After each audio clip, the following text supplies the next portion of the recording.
அப்புறம் நம்ம வேலையெல்லாம் முடிச்சுட்டு சம்பாதிச்சுட்டு அப்பாட்ட பேசணும்னு நினைக்கும் அப்பா போட்டோவா இருப்பார். தயவுசெய்து பேசுங்க, 2 நிமிஷம் பேசுங்க பிள்ளைகள்கிட்ட.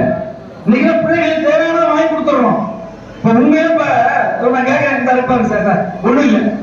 இப்ப நம்ம இந்த கட்டணம் கட்டுறோம்ல, இந்த ரூப் காங்கிரீட் போடுற அன்னைக்கு மட்டும் எல்லாருக்கும் சாப்பாடு போடுறோம். ஏன் கொத்தனார் சித்தாளுக்கு தனி சாப்பாடு போடுறோம்ல, இந்த ரூப் காங்கிரீட் போடுற அன்னைக்கு மட்டும் எல்லாருக்கும் சாப்பாடு போடுவோம்.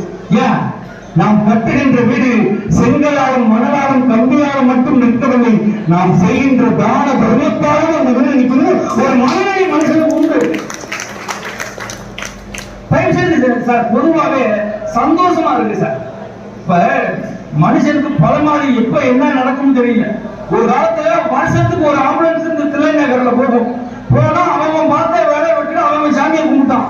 ஐயோ யாரு பக்கத்துலயோ ஆம்புலன்ஸ்ல போகுது, நீ தான் காப்பாங்க, அவன் சாமியை கும்பிட்டான். இன்னைக்கு அப்படி இல்லை, 2 நிமிஷத்துக்கு ஒரு ஆம்புலன்ஸ் ஒய்ய ஒய்ய ஒய்ய ஒய்ய நைட்டு சாப்பாடு அள்ளி வாயில வைக்கிற ஒய்ய ஒய்ய ஒய்ய. இப்ப என்ன நினைக்கிறான், நம்மளுக்கு என்னைக்கு நம்ம இப்ப எந்த போறாங்க தெரியல, பக்கத்துலாம் வாழ்ந்துட்டு இருக்கான் சார். ஒரு காலத்துல ஆக்சிடென்ட் ஆகி விழுந்தான்னா அவனை போய் ஓடி தூக்குனான், சோடா கொடுத்தான், தண்ணி கொடுத்தான், பன்னீர் கொடுத்தான். இன்னைக்கு அப்படி கிடையாது. ஒருத்தர் ஆக்சிடென்ட் ஆகி விழுந்துட்டான்னா பைக்கில் ஒரு நிப்பாட் பண்றான். எத்தனை பேர் செத்தான், ஒரு ஆள். அதுக்கேற்ற அவ்வளவு கூட்டம். அதுக்காக திருமயத்தில் விட்டு 12 பேர் செத்தான். செத்தா அப்படி சாப்பிடுறான் மாதிரி சார். உண்மையை சொல்றேன், இந்த டச் போன் வந்ததுக்கு அப்புறம் நாடு நாசமா போச்சுன்னு நினைக்கிறவங்க ஒரு கூட கைவிட்டு கொடுக்கணும். இந்த கைவிட்ட எல்லாத்தையுமே இந்த டச் போன் இருக்குதானே, இருந்தா தானே சார் கண்டுபிடிக்க முடியுமா? வாழ்க்கை ஒண்ணு இல்ல. இன்னைக்கு எப்படி மாறிக்கலாம். எங்க அப்பா எல்லாம் முத நான் திருச்சி அரசு ஸ்கூல்லாம் படிச்சேன். 10வது படிக்கும் போது எங்க அப்பா மை பேனாவே வாங்கி கொடுத்தாரு. அந்த பேனாவை யாருக்கிட்டையும் காட்ட மாட்டோம், கிளாஸ்ல போய் ஃப்ரெண்ட்ஸ் கிட்ட தான் காட்டுவான்.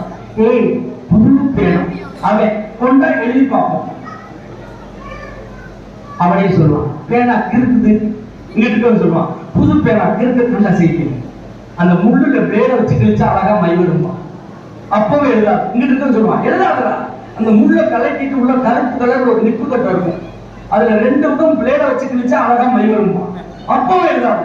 பின்னாடி சொல்லுவான் எழுதாத தெரியுங்களா, சிமெண்ட் தரையில 4 கிறுக்கு கிறுக்கிட்டு எழுதா அழகா பட்டை அடிச்சு மாதிரி.